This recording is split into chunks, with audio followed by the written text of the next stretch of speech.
At 3:30 p.m., Nathan straightened his tie, closed the revenue forecast on his monitor, and walked toward conference room B with the steady pace of someone who still believed the meeting would be routine. The hallway smelled faintly of carpet cleaner and burnt coffee, the ordinary scent of a Tuesday afternoon in a corporate office. Through the glass walls, he could see Brandon Pierce already seated at the oval table, hands folded neatly over a leather portfolio, with a representative from Human Resources sitting beside him. The blinds were half drawn, muting the late afternoon sun. Nathan stepped inside and took the seat across from them, placing his notebook on the table out of habit. Brandon offered a polite smile that did not quite reach his eyes. The Human Resources representative began with a rehearsed tone, explaining that the company was undergoing a strategic restructuring due to budget pressures and shifting market conditions. Words like optimization and realignment floated across the room, carefully chosen and completely impersonal. Nathan listened without interrupting. He noticed the way Brandon avoided direct eye contact when the phrase role elimination was finally spoken. They explained that his position was being eliminated effective immediately, that this decision was not a reflection of his performance, that the company appreciated his contributions over the past 7 years. They mentioned severance, continuation of health insurance for 60 days, and assistance with job placement resources. Brandon added that difficult choices had to be made to ensure long-term sustainability. Nathan did not argue. He did not ask for reconsideration.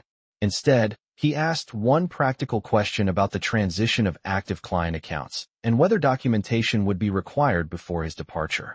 The Human Resources representative seemed surprised by his composure. Brandon assured him that a junior analyst would take over the portfolio and that knowledge transfer would be handled internally.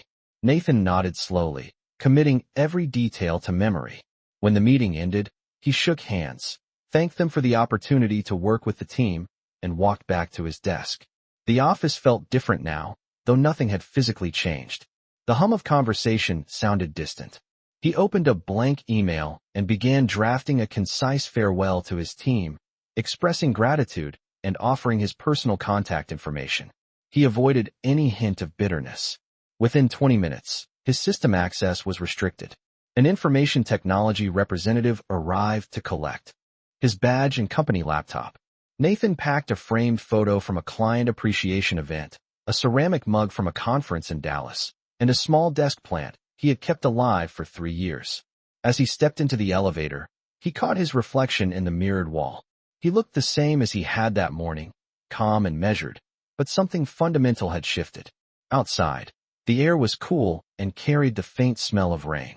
He walked 2 blocks to the parking garage, each step steady, mind already analyzing possibilities. 7 years of institutional knowledge had been reduced to a cost-saving measure on a spreadsheet. Yet beneath the disappointment, there was clarity. He knew exactly how the company database was structured, how the forecasting model accounted for seasonal variance, how the largest client relied on a custom reporting layer that only he fully understood. He also knew that replacing experience with a lower salary did not automatically produce the same results. As he drove home through evening traffic, brake lights glowing red across 3 lanes, Nathan did not feel anger. He felt something quieter and more precise. He felt awareness. And awareness, he understood, was often the beginning of leverage. The first morning without an office to report to felt unfamiliar, but not chaotic. Nathan woke up at 6:30 out of habit, sunlight filtering through the blinds of his apartment overlooking a quiet Chicago side street.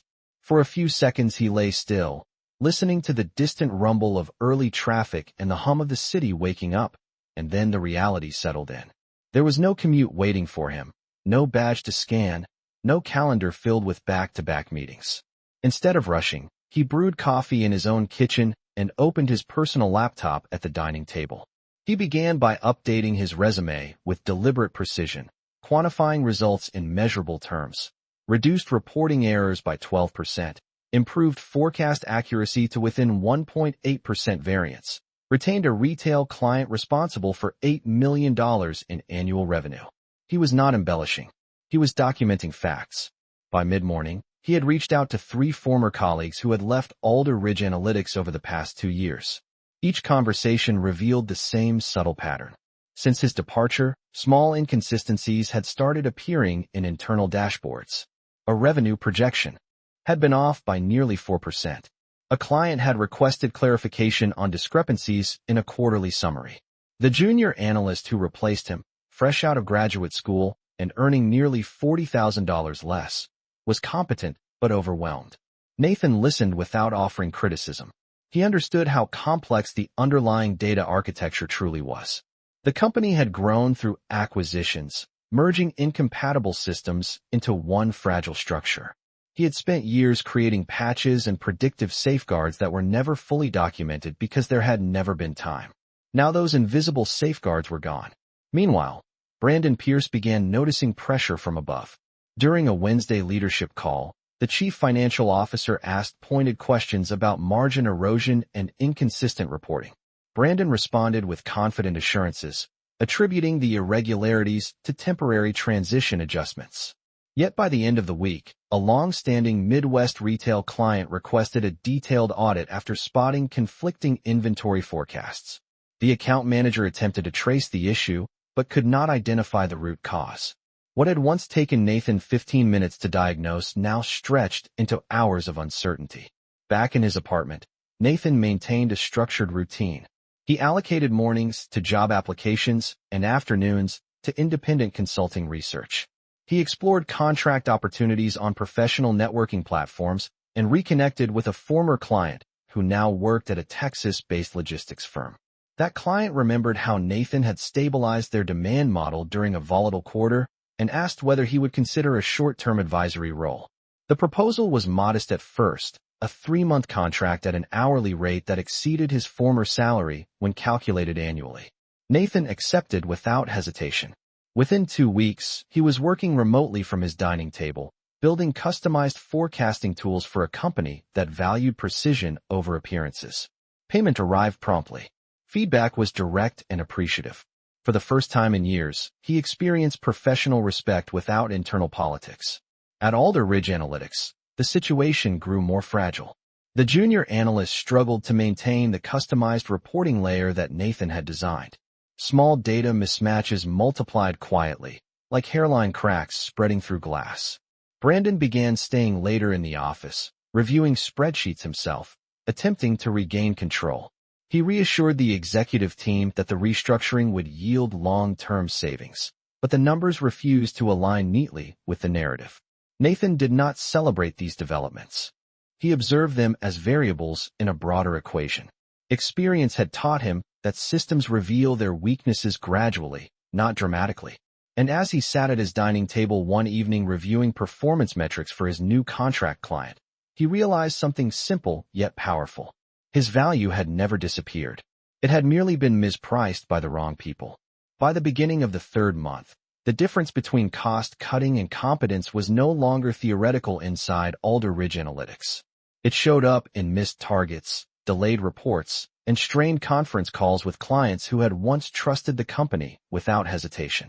Brandon Pierce began arriving at the office before 7 in the morning, jacket draped over his arm, jaw tight as he reviewed overnight emails.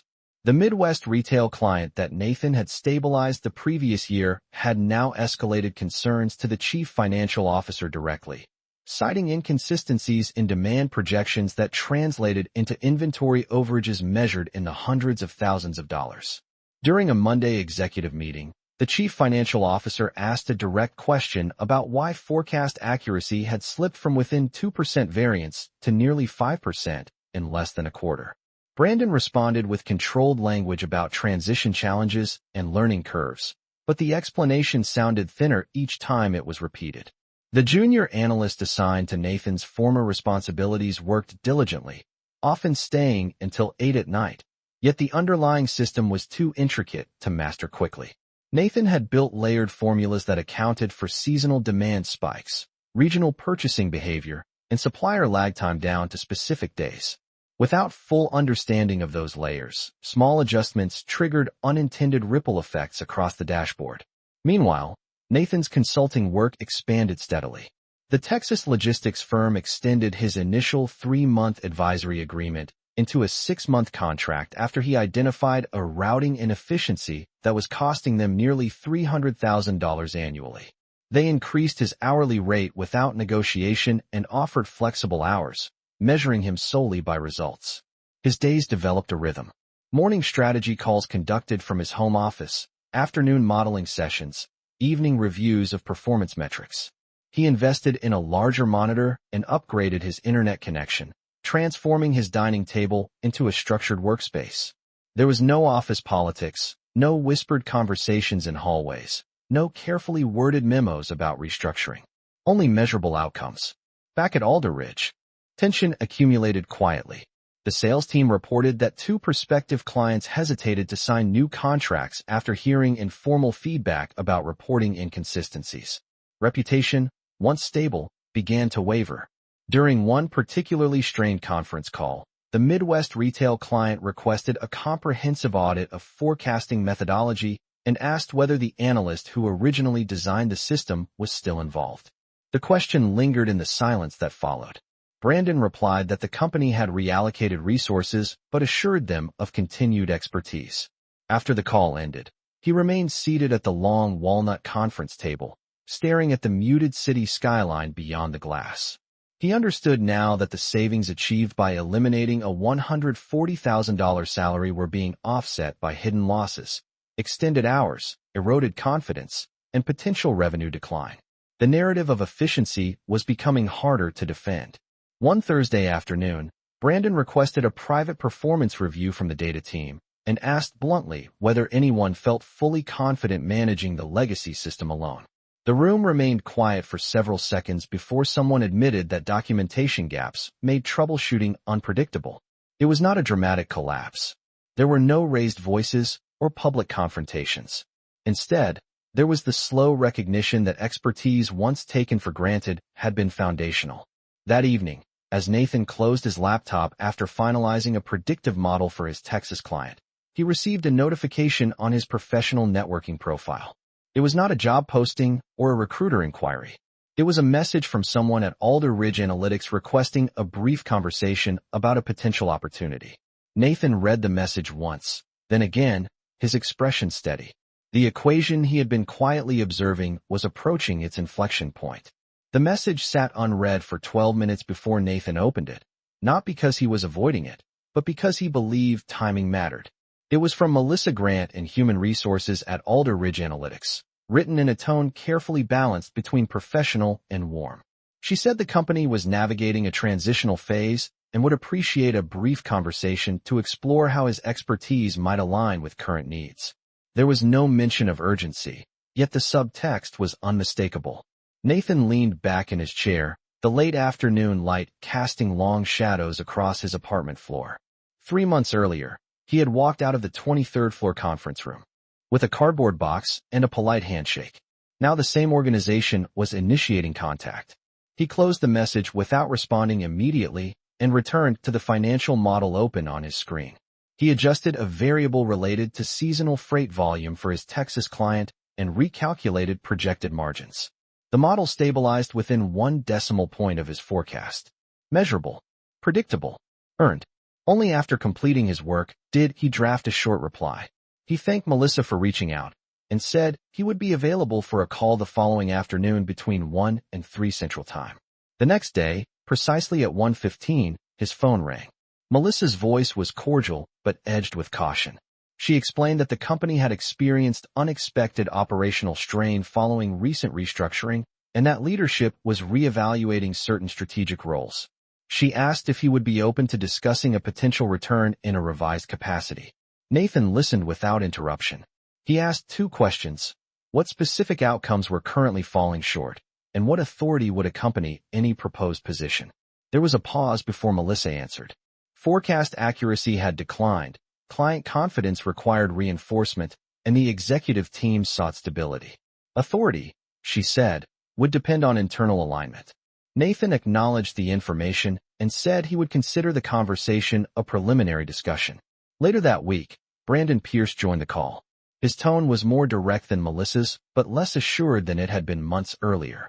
He spoke about the value Nathan had brought historically and framed the restructuring as a learning experience.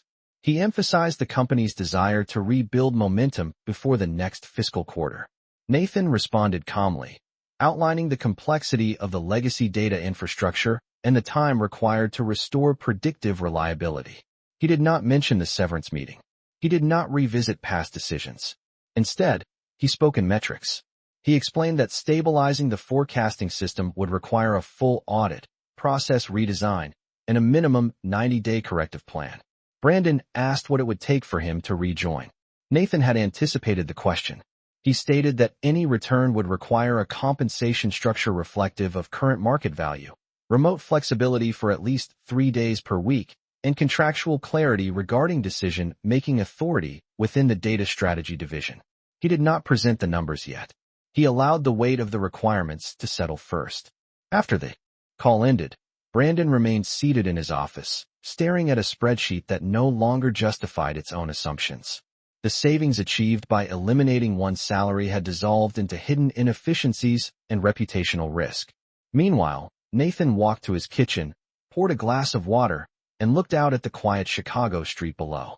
He felt no triumph, only balance returning to the equation. Value, when ignored, does not disappear. It waits until it is recognized. And recognition, he understood, was now being negotiated on his terms. The formal offer arrived 3 days later in Nathan's inbox as a structured document rather than a casual email, a signal that the conversation had moved from exploration to necessity. He opened it at his desk just after finishing a strategy call with his Texas client. The proposal outlined a reinstated position titled Director of Data Strategy, a modest salary increase above his previous compensation, standard benefits, and an expectation of full-time presence in the Chicago office. Nathan read the numbers twice, not because they were confusing, but because they revealed how cautiously the company was still thinking. The increase was approximately 15% over his prior salary, a figure that might have impressed him months earlier but now felt disconnected from the current leverage he held. He closed the document and spent the next hour reviewing performance metrics from Alder Ridge Analytics that had been discussed during recent calls. Forecast accuracy remained unstable. Client retention risk had increased. Recruitment costs for replacing senior analysts were rising in a competitive labor market. These were not emotional variables. They were financial realities. That afternoon, he drafted a measured response requesting a follow-up meeting with Brandon Pierce and the Chief Financial Officer to discuss alignment on expectations and compensation. During the scheduled video conference, Nathan appeared composed in a navy button-down shirt, seated against a neutral background in his apartment. Brandon looked noticeably more restrained than he had in past meetings, and the Chief Financial Officer listened with analytical focus. Nathan began by outlining the scope of work required to restore predictive reliability across the organization. He described a full system audit projected to take 6 weeks, redesign of legacy integration layers estimated at 90 days, and structured training sessions for the data team. He quantified the potential financial upside of stabilizing client confidence, referencing millions of dollars in retained contracts. Only after establishing value did he address compensation.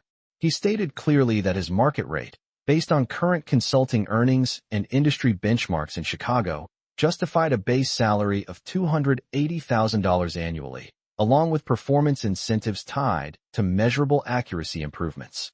The number created a moment of silence on the call. It represented nearly double his former salary. Nathan did not rush to fill the silence. He explained that the figure reflected both immediate stabilization work and long-term strategic oversight, including authority to implement structural changes without bureaucratic delay. The Chief Financial Officer asked direct questions about deliverables and timeline accountability. Nathan answered each with specific metrics and phased milestones. Brandon shifted slightly in his chair, but did not interrupt. After 40 minutes, the call concluded with an agreement to review the proposal internally. Later that evening, Brandon met privately with the Chief Financial Officer to assess the broader financial implications.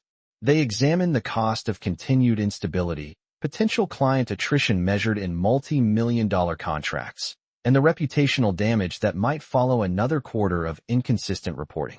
The original savings achieved by eliminating Nathan's salary appeared small when contrasted with those risks. 2 days later, Nathan received a revised offer. The base salary matched his requested figure. Remote flexibility was approved for 3 days per week. A signing bonus was included, along with defined authority over data architecture decisions. Nathan read the document carefully, confirming each clause before signing electronically. He did not celebrate. He simply scheduled his return date for the first Monday of the next month. The negotiation had not been about revenge. It had been about recalibration. And the recalibration was complete. On the first Monday of the following month, Nathan stepped back into the lobby of Alder Ridge Analytics with a different posture than the one he carried when he left.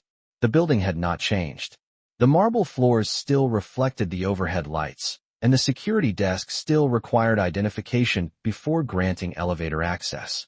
But this time his credentials were programmed under a new title, Director of Data Strategy, and his compensation package reflected a recalculated understanding of his value. As the elevator rose to the 23rd floor, he reviewed the 90-day stabilization plan stored on his tablet. There was no ceremony waiting for him, no dramatic welcome. Instead, there was quiet anticipation. Word of his return had traveled through internal messaging channels over the weekend. Some employees viewed it as a strategic correction. Others saw it as a reminder that expertise carries weight. Brandon Pierce was waiting near the conference area when Nathan stepped off the elevator. Their handshake was firm and professional. Brandon thanked him for coming back and expressed confidence in the path forward. Nathan acknowledged the comment without revisiting the past. The focus was on execution. Within the first hour, he convened a meeting with the data team, including the junior analyst who had inherited his former responsibilities. Rather than assign blame, Nathan outlined the roadmap. Phase 1 would involve a full diagnostic audit of forecasting models, error logs, and integration scripts. Phase 2 would redesign fragile connection points between legacy systems. Phase 3 would establish documentation protocols to ensure continuity regardless of staffing changes. He spoke in timelines measured in weeks, not months, and assigned responsibilities with clarity. The junior analyst listened closely, relief evident in the structure being restored. Over the next several days, Nathan worked both remotely and in the office, balancing flexibility with visibility.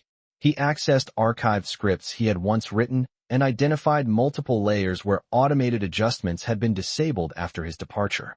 He restored parameters that limited seasonal variance and recalibrated thresholds for anomaly detection. Within 3 weeks, forecast accuracy improved from nearly 5% variance to under 2.5%.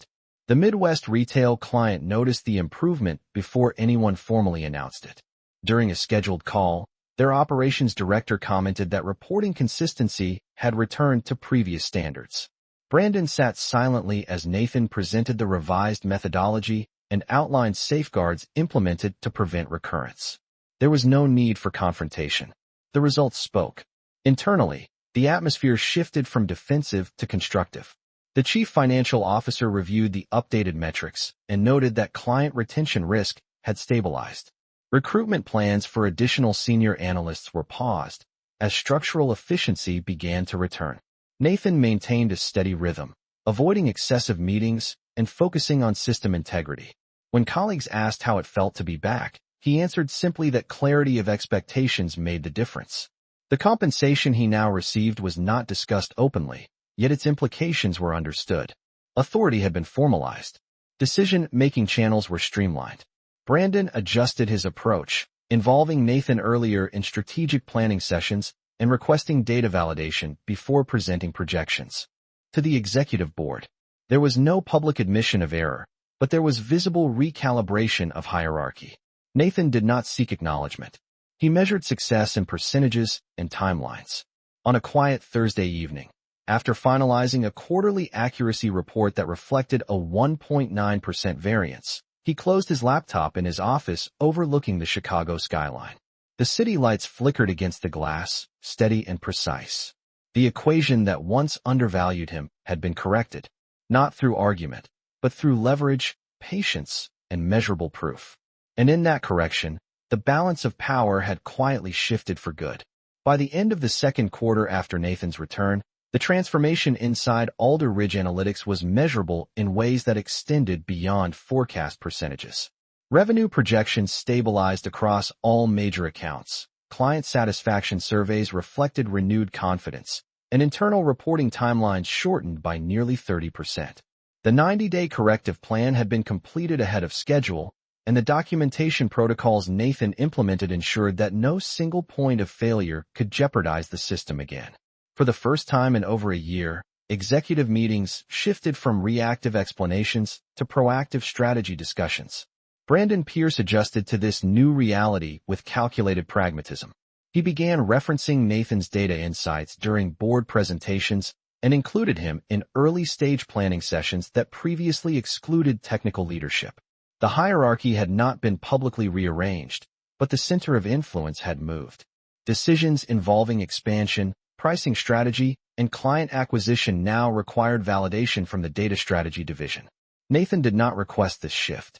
It occurred organically as measurable results reinforced credibility. 3 days per week, he worked remotely from his Chicago apartment, joining meetings through secure video conferences, while the remaining days he occupied a corner office with a clear view of the skyline. The flexibility reinforced an unspoken understanding that performance, not physical presence, defined his role. His compensation reflected the recalibrated value as well. The signing bonus had already been deposited, and his first quarterly performance incentive was approved after forecast accuracy held steady under 2% variance for consecutive months. The junior analyst who once struggled under unclear expectations now thrived within a structured framework. Nathan mentored him directly, explaining not only how the models function, but why certain thresholds mattered. Knowledge was no longer trapped in undocumented scripts. It was systematized and shared. One afternoon, during a strategy session reviewing expansion into a new regional market, the chief financial officer paused mid-discussion and asked Nathan whether the projected demand curve aligned with historical volatility patterns. Nathan examined the figures and recommended a conservative adjustment that reduced short-term revenue expectations but minimized risk exposure. Brandon nodded in agreement without hesitation. That subtle exchange captured the quiet evolution of authority. There were no dramatic apologies, no public acknowledgments of misjudgment. Instead, there was alignment driven by evidence. Outside the company, Nathan maintained a balanced perspective. He continued selective consulting engagements on weekends, not out of necessity, but to preserve optionality. Financially, he was now earning nearly double what he had before the restructuring, yet he remained methodical in his lifestyle. He upgraded his workspace, invested in professional development courses, and allocated savings into diversified retirement accounts. Stability, he understood, was not granted by an employer but constructed deliberately.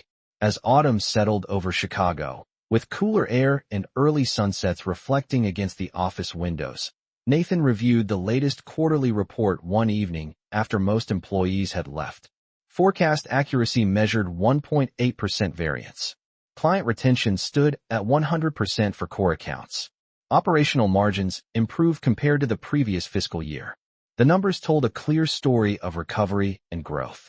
He closed the report and looked across the quiet floor where months earlier uncertainty had hovered in conference rooms and whispered conversations.